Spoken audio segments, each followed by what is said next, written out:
Sorry to keep you waiting. I've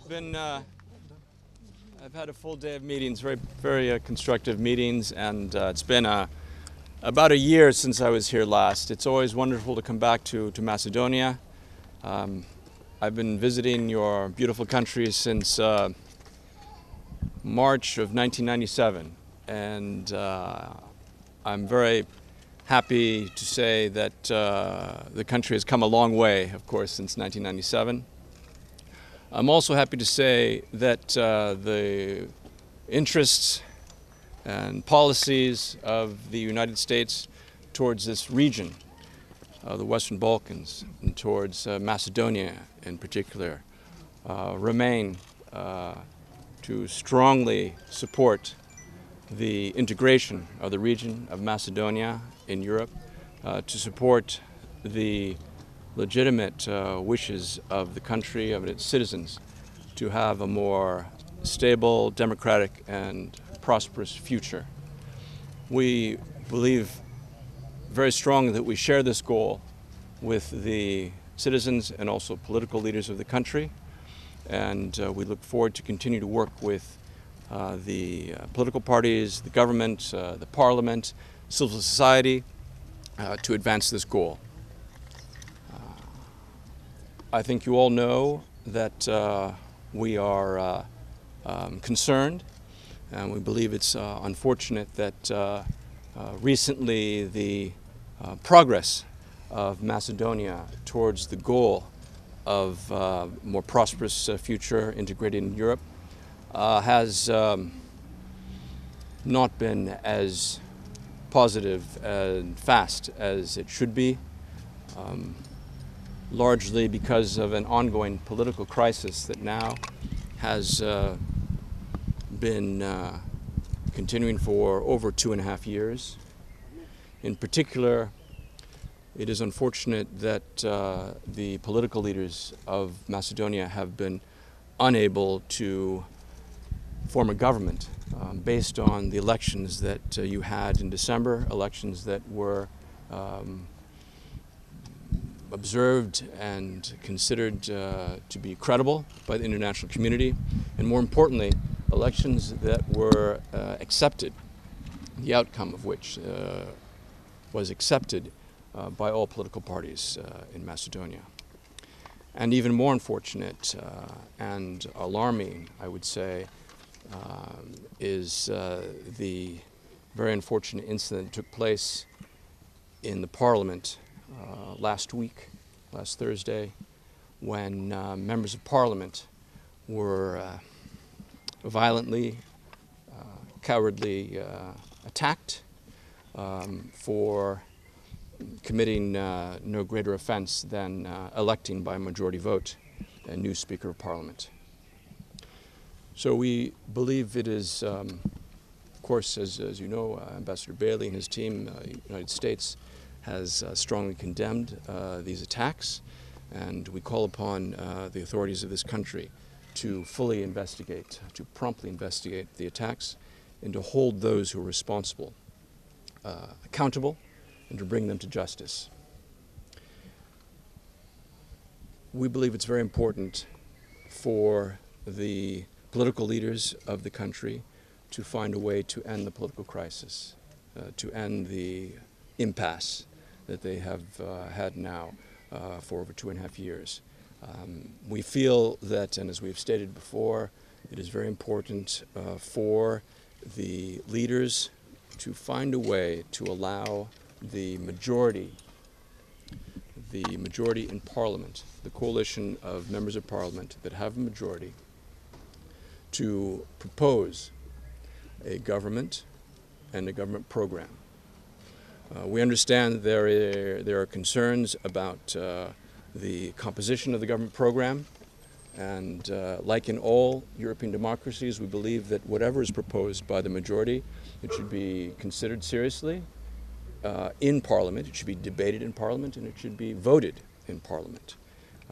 We believe that's the proper place to have this debate, in the legislative body, not outside. I would say that it's also, we feel, important for the country to come together for the political parties, for civil society, for all citizens, to work together in the spirit of cooperation, to work together to mend wounds, not only those that occurred last Thursday in Parliament, but wounds from political disputes that have lasted for too long. And the way to do that is to form a new government, a government that's going to be committed to the kinds of reforms that will bring this country closer to European integration. We're committed, Ambassador Bailey and his team, the entire embassy, the State Department, USAID, we're committed to helping your country complete the reforms necessary in order to join the European Union, and if you decide to join NATO. The next step, we feel, and based on my conversations today with leaders, political leaders in Macedonia, we feel there's an understanding that it is now necessary to end this impasse, to end the crisis and to move forward. And I'm happy to take your questions. Today you met Wait. Are we closer to a new government today than yesterday? That is something you'll have to ask your leaders, your elected leaders. It's their decision, not ours. I believe, based on my conversation, first of all, that all of the leaders, political leaders in this country, are committed to a democratic, unitary Macedonia. They're committed to the Constitution of Macedonia. They're committed to a prosperous, more stable future for all of the people of Macedonia. But it's important now to act on that aspiration, to move beyond the words, to move beyond parliamentary procedures, and to make decisions that are going to allow the country to end this crisis and to start adopting reforms that are needed to bring a better future for the country. Today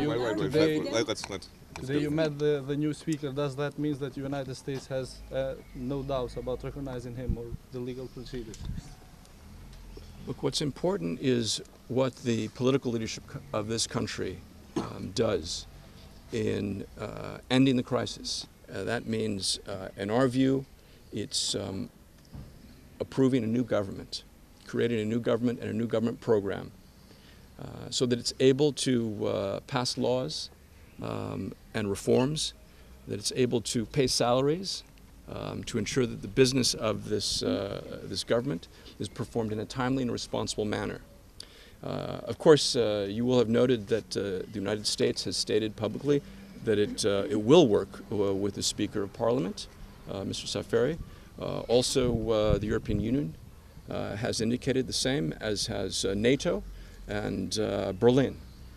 So we are not the only country that believes that Mr. Safari should be given every opportunity to demonstrate the leadership necessary to begin the steps necessary to form a new government program that will move the country ahead.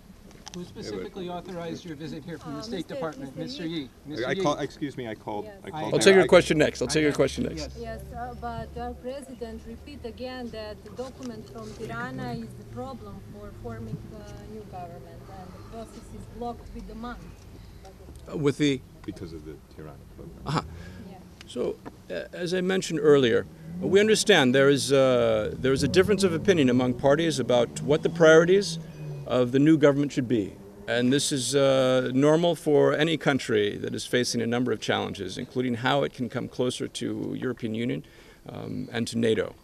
More importantly, how it can create more jobs and opportunities for its young people. The proper place to have this debate is in the Parliament. So if any political leader has concerns, has views, has objections, he or she should either express them in the Parliament, if he or she is a member of Parliament, or to make sure that his or her representatives are informed about what their concerns are. But we see no reason why the majority in Parliament should not be given the opportunity to try to form a government and to have this debate in Parliament where it belongs. Next question, sir. I wanted to ask you, because somebody from the embassy did not clarify the question. Who specifically authorized your visit Was it some specific person higher than you? Was it yourself? Was it an invitation? So my name is Hoјt Yi. I am the Deputy Assistant Secretary for Europe. And I think all of you know that the United States government is a serious organization, that we work on basic bureaucratic principles, especially when they are involving the relations with foreign governments, that they are based on this principle that the leadership, the responsible authorities are aware of and approve of what the people below them are doing. And that is the case with my visit here. Did you receive guarantees for a peaceful transfer of the? Thank you. Did you receive guarantees from VMRO that there will be peaceful transfer of the power from Gruevski? In all of my meetings today, I was pleased to hear from every leader, every representative, their commitment to a democratic, unitary state and to the basic democratic principles of a peaceful transfer, of peaceful resolution of conflicts, and of finding solutions that will be inclusive, that will not leave anyone outside, will not leave anyone isolated, will bring the country together, and more importantly, that will move the country towards the goal that all of the citizens, at least it appears to me, share, which is a future in Europe. But the party that was recently the ruling party does not accept Mr. Jafari as the new Speaker of Parliament. Even the ex-Speaker of Parliament announced that he will call the next session of Parliament. May that be the source of new problems? And I think in politics it's very important to have an open discussion of differences of opinion between the political parties that are represented in Parliament. So on this issue, I think it is legitimate for parties to express their concerns, but these should be resolved in accordance with normal democratic principles. In other words, if the majority of members of Parliament are in favor of Mr. Jafari, they should have the right to elect him.